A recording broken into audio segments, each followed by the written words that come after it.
एक कवि ने अपनी शायरी में क्या खूब कहा है, जब हौसला बना लिया ऊंची उड़ान का, फिर देखना फिजूल है कद आसमान का। डरना नहीं यहाँ तो किसी भी चुनौती से, बस तू ही सिकंदर है सारे जहान का। ऐसा ही कुछ परासी गांव की महिला संजीदा परवीन ने कर दिखाया है। जी हाँ, उनको झारखंड के गवर्नर श्री रमेश बैस के द्वारा गोल्ड मेडल देकर सम्मानित किया गया है। संजीदा ने पूरे झारखंड में 2017-2019 में पोस्ट ग्रेजुएट बायोटेक्नोलॉजी टॉपर किया है और गवर्नर द्वारा जब उनको सम्मानित किया गया तो पूरा गांव खुशियां मना रहा है। वहीं उनके पति और ससुर भी बहुत खुश हैं। वहीं संजीदा परवीन से जब उनके स्ट्रगल के बारे में पूछा गया तो बताया उनकी शादी 7 साल पहले परासी गांव के सरकारी टीचर इब्राहिम अंसारी से हुई थी, लेकिन उनको पढ़ाई से बहुत लगाव था जिसकी वजह से वो शादी नहीं करना चाहती थी। जिसके बाद उनके पति इब्राहिम अंसारी ने पढ़ाई के लिए काफी सपोर्ट किया और भरोसा भी दिलाया। साथ ही उनके ससुर और सास ने भी उनका काफी सपोर्ट किया है। संजीदा परवीन बताती हैं कि जिंदगी में अगर कुछ करना हो तो परेशानियों से लड़ना पड़ता है, अगर ऐसा नहीं करोगे तो आप सफल नहीं हो पाएंगे। संजीदा परवीन की पढ़ाई लिखाई के दौरान काफी परेशानियां आई हैं। कई बार तो वे हॉस्टल में रहने के दौरान बच्चों से दूर रहीं, जिससे वे काफी डिप्रेशन में हो जाती थी, लेकिन अपने हौसलों को बुलंद करते हुए पढ़ाई करती रहीं। अब संजीदा परवीन पीएचडी की पढ़ाई करना चाहती हैं। उनका सपना यही है कि वो पीएचडी करें और गांव की लड़कियों के लिए एक कोचिंग सेंटर खोलें, क्योंकि परासी गांव की लड़कियां सिर्फ चूल्हे और चौके तक सीमित रह गई हैं। वो चाहती हैं कि गांव की लड़कियां आगे बढ़ें। धनबाद से यूपी न्यूज के लिए ब्यूरो चीफ फारूक अंसारी की रिपोर्ट। बिल्कुल नहीं लगा था कि मैं पढ़ पाऊंगी, लेकिन इन्होंने मुझे बहुत सपोर्ट किया। इन्होंने मुझे बोला कि तुम शिद्दत के साथ पढ़ो, मेहनत के ही सफलता चुनती है, ठीक है, तो आप पढ़ाई करो, उसके बाद मैं देखूंगा। मैंने उनके बातों को रखते हुए मैंने बहुत शिद्दत के साथ, लगन के साथ मैंने पढ़ाई की और ये आज मुझे मिला है। मेरी एक छोटी सी बेटी है 5 साल की और ये छोटा सा बेटा है। ये मेरी सास ने मुझे बहुत सपोर्ट किया। जब मैं यूनिवर्सिटी में पढ़ती थी वहाँ मैं हॉस्टल में रहती थी। इन्होंने 1.5 साल की मेरी छोटी सी बच्ची थी, तो मैं ब्रेस्ट फीडिंग कराती थी उस वक्त। इन्होंने बोला कि तुम जाओ पढ़ने के लिए, तुमको कोई बच्चा का टेंशन नहीं है, हम रख देंगे, तुम बस आगे बढ़ो। इन्होंने बहुत रखा। मेरे ससुर ने भी बहुत सपोर्ट किया कि तुम घर बार का टेंशन मत लो, तुम आगे बढ़ती जाओ। तुमको जो तुम्हारा लक्ष्य है, लक्ष्य को प्राप्त करने के लिए तुम्हें जितना जो भी ये है, हम लोग तुमको हमेशा सपोर्ट करेंगे। और उतनी छोटी सी बच्ची को छोड़कर जाना, बचपना को मिस करना, एक माँ के लिए ममता का जो ये मैंने कुर्बानी दी है, वो कुर्बानी सिर्फ इन्हीं के वजह से हो पाई है। और एक पूछना चाहते हैं कि और आप क्या करना चाहते हैं, इसके आगे आप क्या करने का आपका लक्ष्य है? मेरा लक्ष्य है कि मेरे नाम के आगे डॉक्टर लगे। मैं पीएचडी करना चाहती हूँ। अभी मैं नेट का प्रिपरेशन कर रही हूँ और मैं आगे पीएचडी करना चाहती हूँ इसी बायोटेक्नोलॉजी। आप दूसरे महिलाओं के लिए एक प्रेरणादायक है, ताकि आपको देखकर भी कुछ लोग सीखे, ताकि ससुराल में भी अपने बहू को पढ़ाए। इसके लिए आप क्या कुछ करना चाहते हैं? क्योंकि जैसे हमारा भाई ने सवाल किया, क्योंकि अभी कहीं न कहीं अभी भी जो बेटी है, जो बहू है, उनको कहीं पढ़ना चाहती है, लेकिन अभी भी कहीं ना उसको रोक लगाया जाता है। तो उनके अभिभावकों को आप क्या संदेश देना चाहते हैं इसके माध्यम से? मैं यही कहना चाहती हूँ कि सिर्फ चूल्हा चौकी हमारे लिए सीमित नहीं है।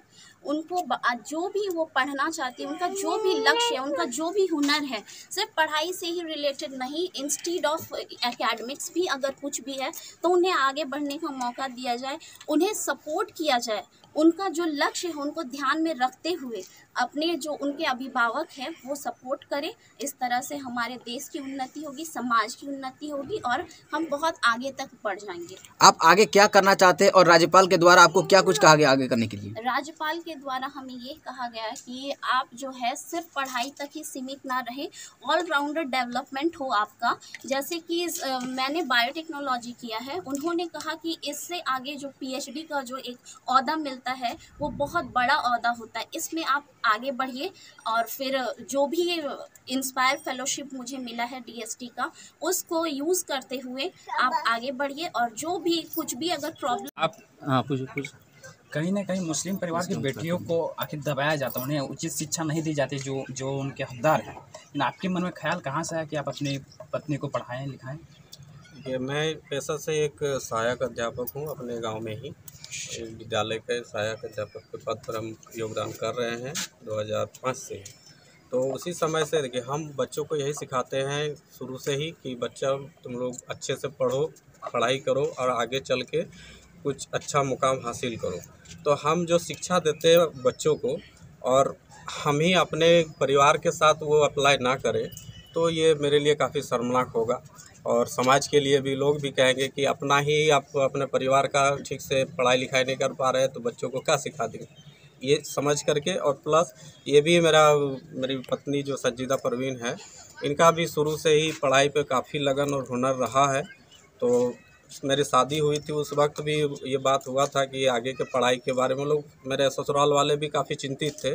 तो मैंने उन लोगों को भरोसा दिया था कि आपकी बेटी मेरी पत्नी जितना दिन तक जहाँ तक पढ़ना चाहे मैं हमेशा इनका सहयोग करूँगा और आगे भी अभी भी करता हूँ और करता रहूँगा जब तक इनका लक्ष्य जो है पूरा ना हो जाए। पहले तो सर अब काबिल तारीफ़ हो कि आप अपने पत्नी को पढ़ाएं आगे, ताकि हर घर में ऐसा निकल के आए अपने पत्नी को पढ़ाए, क्योंकि बहुत सारे घरों में पढ़ने नहीं दिया जाता, उनका ज़िंदगी अंधकार में चल जाता है। आपने इतना सोचा, इसके लिए आपको बहुत बहुत धन्यवाद। और अब आगे और क्या कराना चाहते हैं इनको? आगे इनका शौक़ है और इनका हॉबी भी है कि हम PhD करें और सबसे बड़ा शौक़ इनका कि इनके नाम के आगे डॉक्टरेट का टैग लगे, तो मैं उसके लिए सहयोग करूंगा आगे भी। बहुत बहुत धन्यवाद। आपका शुभ नाम सर? मोहम्मद इब्राहिम अंसारी। बहुत बहुत धन्यवाद सर। आज आपके घर के एक बहू ने नाम रोशन किया है, जो कि झारखंड के राज्यपाल रमेश बैस जी के द्वारा सम्मानित किया गया।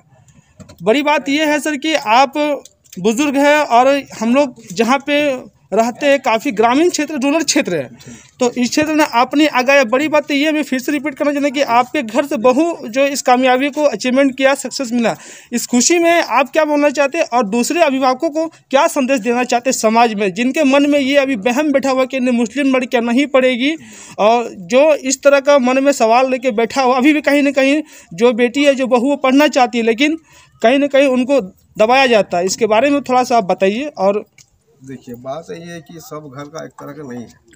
मान लीजिए हम समझ पाएँ कि इसका पढ़ाई लिखाई में तेज़ है, दिमाग अच्छा है, हम बोले तुम पढ़ो जितना पढ़ना है, हम इसमें सपोर्ट पूरा है, समझे ना। बाल बच्चा सब हम लोग के लिए छोड़ दो, समझे। आप दूसरे घर का देख के सीखेगी, जब इतना वो लाया तो हम भी करेंगे, हम भी कुछ मिलेगा, समझे ना। तब देखिए अब क्या कीजिएगा, इस तो आगे की ओर जाने के लिए तैयार है, तो इंशाल्लाह वो हम भी कह रहे हैं कि पढ़ो। आपके जैसे अलग और जो भी फैमिली हैं जो कि गांव देहात से आते हैं, सुदूर इलाके से आते हैं, उन फैमिलियों को, उन परिवार को क्या संदेश देना चाहते हैं? वही कहेंगे, देखिए इतना कष्ट किया तो इतना दूर आया, आप लोग भी ऐसा कीजिए तो आप लोग भी आइएगा। पहले का जो बुजुर्ग रहता वो अपने तो घर में किसी को पढ़ने नहीं दिया जाता है, अपने बहू लोग को, बट आपकी ये सोच देख सीखेगा नहीं, भाई इतना आया तो हम भी करेंगे तो हमको भी ऐसा होगा। नाम बता दें अपना नाम दीजिए। जी, बहुत बहुत धन्यवाद आपका। आपके गांव की बेटी आज इस मुकाम तक पहुंच गई, इस पर आप आने वाली पीढ़ी को क्या संदेश देना चाहते हैं? देखिए, सबसे पहले तो हमारे गांव की बहू है, मैं उन्हें बहुत बहुत बधाई देना चाहता हूं, मैं शुभकामनाएं देना चाहता हूं कि इतनी बड़ी उपलब्धि हमारे इस क्षेत्र के लिए ये गर्व की बात है। जो हम लोग गांव सुदूर क्षेत्र से आते हैं, जहां महिला या लड़की पढ़ाई में बहुत कम रुचि रखती है, और ऐसे माहौल में इतनी बड़ी उपलब्धि हासिल की है, तो ये हम सभी क्षेत्रवासियों के लिए गर्व की बात है। जैसा कि आप एक यहाँ के जिला परिषद प्रत्याशी भी हैं, अगर आप चुनाव जीतते हैं तो इनके लिए आगे क्या कुछ कीजिए?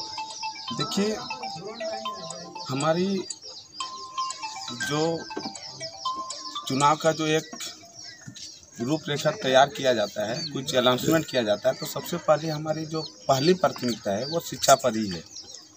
शिक्षा पर ही सबसे ज़्यादा हमारी फोकस रहेगी, और हमारे गांव देहात में जितने भी बच्चे बच्चियां हैं, मैं सबके लिए जो है शिक्षा के स्तर पर प्राइवेट स्कूल हो या सरकारी स्कूल हो, चाहेंगे कि खुद कोई भी हर जगह पर जा करके देख करके कि सही शिक्षा प्राप्त हो रही कि नहीं। मैंने जो आए दिन आप लोग देखते हैं कि सरकारी स्कूल में शिकायतें मिलती है बहुत सारी, तो मैं चाहूँगा कि हम लोग सभी गाँववासी मिल करके इस क्षेत्र में जो भी शिक्षा का मंदिर के रूप में